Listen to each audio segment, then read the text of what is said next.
Ganyan na, iikot mo muna yung dulo ng ganyan para mag-lock siya sa dulo. And iikot mo ng pakit.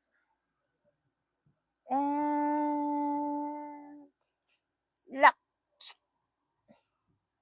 Ayan. Hi mga Mima! For today's content, ituturo ko sa inyo kung paano gamitin itong hair silicone curler na ito. Sobrang dali lang nito. Iikot mo lang to sa buhok mo. Iikot mo lang yung buhok mo dito and ilalak niya. Siya na mismo ang lock. Wala siyang kapartner. Siya lang. The silicone itself, okay? I'll show you how.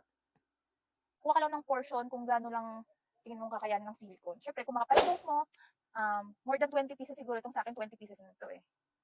Ganyan na, iikot mo muna yung dulo ng ganyan para mag-lock siya sa dulo. And iikot mo ng pakit. And lock. Ayan. Next. Ganda na talaga yung buko. Wavy na talaga siya, pero gawin natin siyang curly. Tinali ko lang siya maghapon. Perfect, perfect na. And lock. Next. Kuha lang tayo ng portion.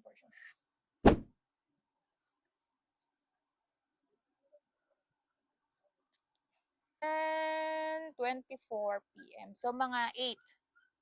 Tatanggalin na natin, okay? 7:49. Tanggalin na natin siya kasi nagugutom na ako. Nagugutom na ang aking asawa.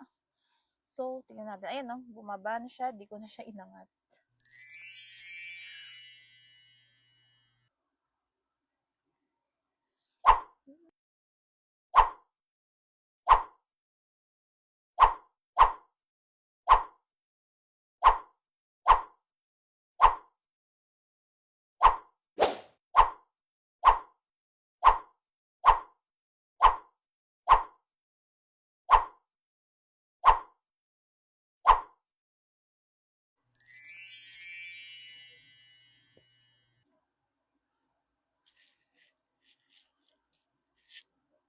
Di ba mga Mima? Lakas makalatina.